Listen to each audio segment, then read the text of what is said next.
Jóvenes, buenos días. Vamos a continuar con nuestra clase de biología. Vamos a terminar lo que es introducción a la célula. Y habíamos comentado la vez pasada que ha habido muchos avances científicos, muchos estudios para poder determinar cuál fue el origen de la célula. La teoría que más ha hecho aportaciones es la teoría de Oparin, en el que son los famosos agregados moleculares.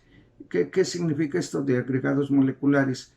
Bueno, estos agregados moleculares significa que se agregan varias moléculas en función a los elementos que existían en ese momento. Y estos agregados moleculares, o sea, se unían varios elementos para formar moléculas, y se unían esas moléculas, se agregaban unas con otras, y quedaba ahí un agregado molecular. A través del tiempo, de muchos miles de años, esos agregados moleculares quedaron independientes de su medio por medio de una membrana. Esta membrana primero fue una membrana muy rudimentaria y posteriormente pues ya la evolución dio origen a la membrana celular verdadera. Pero estos agregados moleculares, muchos de estos podían ser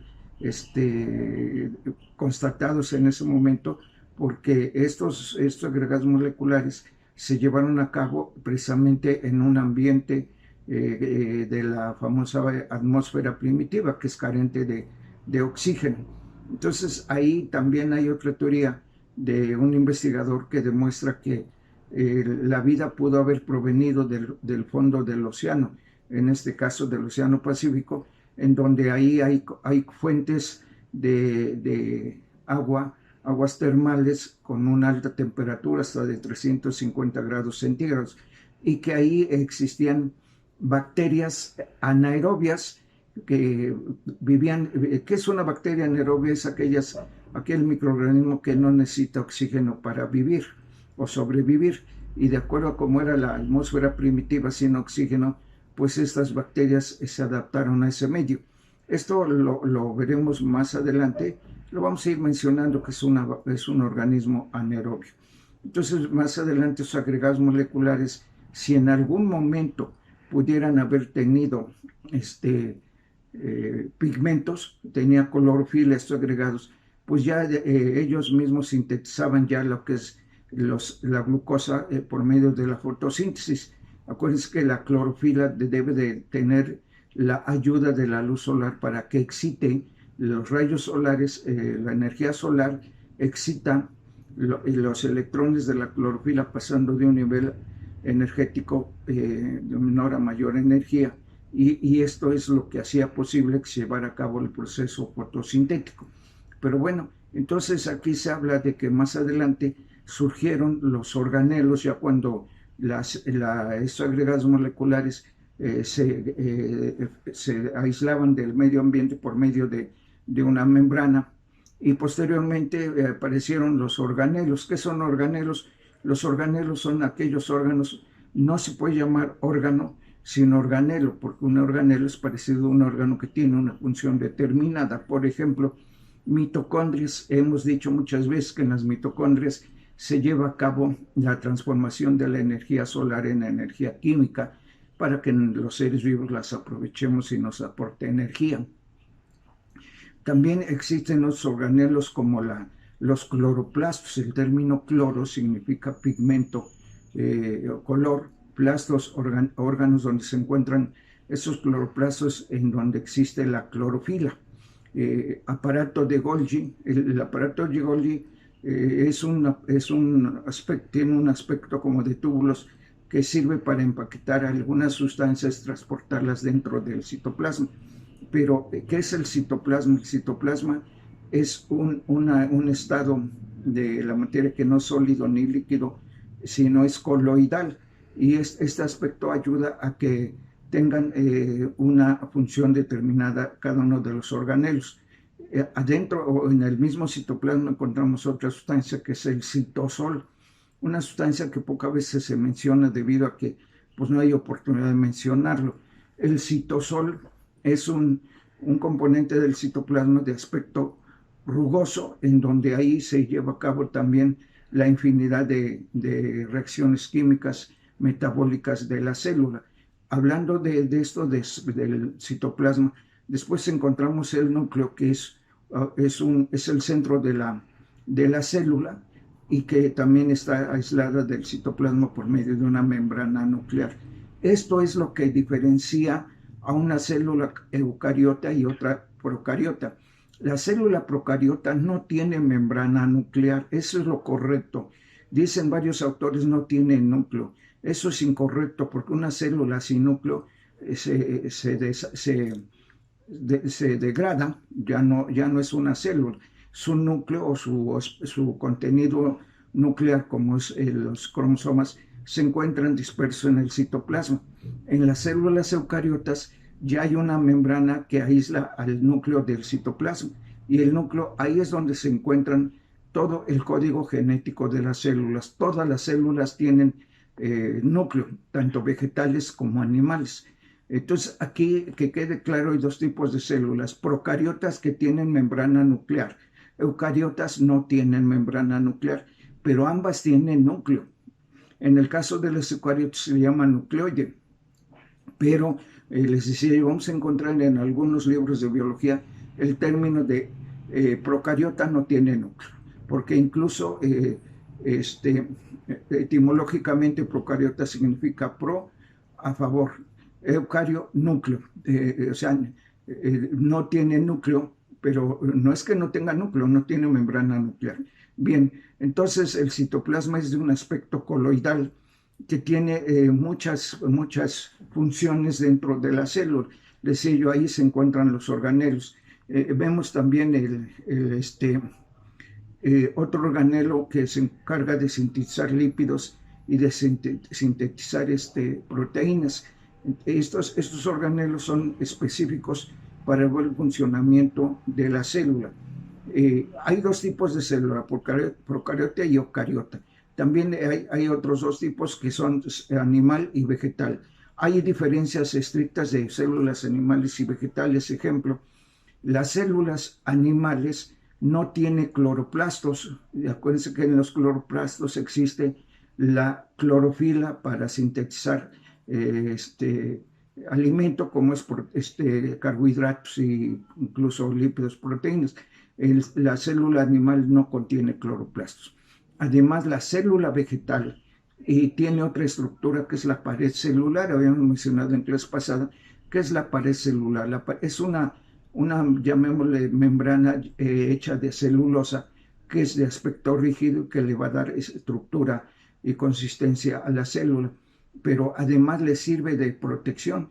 Los vegetales tienen pared celular, las bacterias tienen pared celular, las células animales no tienen pared celular. Aquí cabe hacer mención que incluso hubo estudios hace muchos años que la penicilina es un antibiótico, y a la persona que se le administraba, esta penicilina destruía la pared celular de las bacterias y logrando destruir las bacterias patógenas, o sea, las que producían enfermedad. Hubo hace muchísimos años comentarios de que incluso a nivel médico se decía, si la persona recibe muchas dosis de penicilina o mucha penicilina, va a terminar anémico porque va a desbaratar los glóbulos rojos. Esa es una falsedad. Los glóbulos rojos son células animales que no tienen pared celular. Incluso, para su conocimiento, la penicilina hoy pues, ya ha caído en desuso.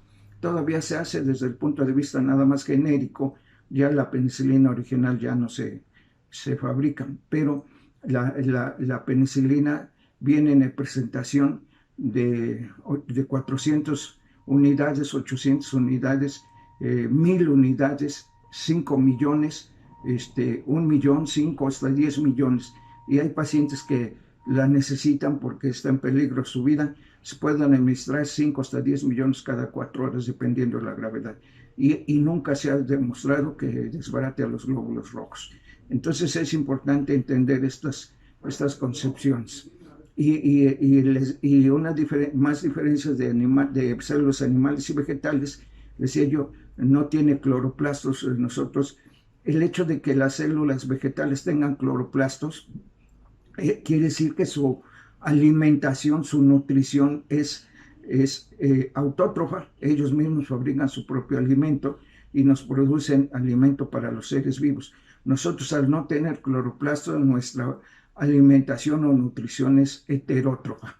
Entonces es importante determinar este tipo de las células. Ya las células sabemos que todas las células tienen funciones determinadas, así como tamaños determinados. En el caso de las células animales tienen tamaños muy diferentes. Por ejemplo, una neurona es una célula de gran tamaño porque está compuesta por un núcleo, por un cuerpo de la célula donde se encuentra el núcleo, tiene un flagelo, ¿verdad? Que ahí es donde se encuentran otras fibrillas que se llaman dendritas, que sirven para hacer la sinapsis neuronal, que es sinapsis, la unión de una neurona con otra a través de sus fibrillas que están adosadas a ese flagelo que se llama axón, y sirven para unirse porque las neuronas transmiten, una de las funciones, transmitir los impulsos del interior o del exterior del organismo. Entonces el tamaño es diferente a un glóbulo rojo o a un glóbulo blanco o a una célula hepática, o sea, del hígado, o un osteocito, que es una célula de hueso. Entonces son sus funciones diferentes. Y comentábamos que en este caso las células animales, de vegetales, ya de organismos multicelulares, pues ya tienen una división de trabajo. También en el caso de un organismo pluricelular en los seres vivos, en el caso de los mamíferos, incluyendo nosotros, también estamos compuestos por billones de células con diferentes tamaños, diferentes funciones, y de aquí precisamente debemos entender cuál es la diferencia de las células de acuerdo a su función, a lo que van a hacer. Y ya comentábamos que en los organismos pluricelulares, animales o vegetales, ya existe una división de trabajo. ¿Qué quiere decir esto? Que las células ya tienen una función. ¿Qué es lo que van a hacer? Eso es lo que van a hacer, se especializan para esa función. Comentábamos cuál es la función dependiendo donde se encuentren, ya sea la célula de las neuronas, los glóbulos rojos o blancos, las células hepáticas, etc. Cualquier tipo de célula ya tiene una función determinada. Y en el caso de las células animales es importante saber que nosotros debemos de tener cuidado de que nuestra homeostasis celular se lleve a cabo siempre para que las células no lleguen a tener algún sufrimiento. Hay literaturas en las que se habla de algunos autores que las células se hablan entre sí, se comunican entre sí, dice el autor así, se hablan entre sí porque tienen comunicación, y que esto es algo importante que se está investigando actualmente precisamente para determinar el daño celular o el daño que sufren las células al administrarle algún medicamento determinado. Entonces es importante, al hablar de esto, de que las células pueden tener alguna alteración por la presencia de algún medicamento o sustancia, es importante saber que no es necesario, ¿verdad?, tener una automedicación y saber que todo medicamento que se utiliza, para así sea muy sencillo, todo medicamento tiene efectos colaterales. Entonces, el fabricante o la industria química, su labor es fabricar medicamentos, pero con la firme decisión de que no sean nocivos o que tengan causas mayores en los medicamentos, sino que las posibles consecuencias sean menores a los beneficios. Es importante que nosotros distingamos precisamente estas características de las células. Entonces, aquí, al unirse las células, se especializan, ya hay división de trabajo. Entonces, las células se unen precisamente entre sí para formar tejidos especializados. Volvemos a mencionar el tejido cardíaco, el tejido óseo, el tejido hepático, todo está lleno de células que se unen para formar tejidos. Y estos tejidos estos tejidos especializados se unen para formar órganos. Por ejemplo, el corazón es un órgano, el páncreas es un órgano, y todos los órganos están hechos precisamente con células especializadas. El hígado es un órgano, y la sangre es el único tejido líquido porque está compuesto por plasma. El líquido es el plasma. Ahí en el plasma, al hablar de plasma, es algo fabuloso porque ahí encontramos muchas situaciones favorables para el ser vivo. Sus proteínas que sirven de transporte para llevar a todas para el organismo alguna sustancia. Entonces es importante saber esto para que nosotros tengamos en cuenta qué es lo que estudiamos al principio de la célula.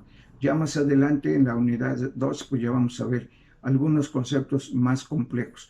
Pero jóvenes, termino con esto, les hago nuevamente hincapié. No me obliguen a entregar actas con cifras reprobatorias. No se confíen que por la pandemia van a tener algún beneficio si no trabajan. La indicación es poner la calificación, así puedan sacar en el examen y tener la unidad un 2 de calificación. Desgraciadamente, pues así se los digo, desgraciadamente, la orden es, siempre, no es ahorita, siempre ha sido que la orden es no ponerles el 2, sino ponerles 5, con la idea de que los que no trabajen, bueno, pues yo lo he dicho, junten 18 en el semestre y pasan con 6. Y yo lo he mencionado en algunas ocasiones, bueno, si va reprobando el alumno, pues que copie bien, que haga lo posible por copiar bien para que pueda pasar con 6. Jóvenes, yo sí les suplico, no se sorprendan que tengan baja calificación y estén reclamando porque ahí está todo sentado en la plataforma de Classroom. Esto, ni modo, ya no hay vuelta atrás, que sí trabajó, que sí entregó, ahí está registrado ya. Automáticamente se registra, ustedes lo saben. Si hay alguna duda, comentario, háganmelo saber para tener un acuerdo de cómo trabajar. Jóvenes, las dudas que tengan las espero para que demos posible solución. Y si no, pues nos vemos en la próxima clase. Jóvenes, que tengan buen día. Gracias.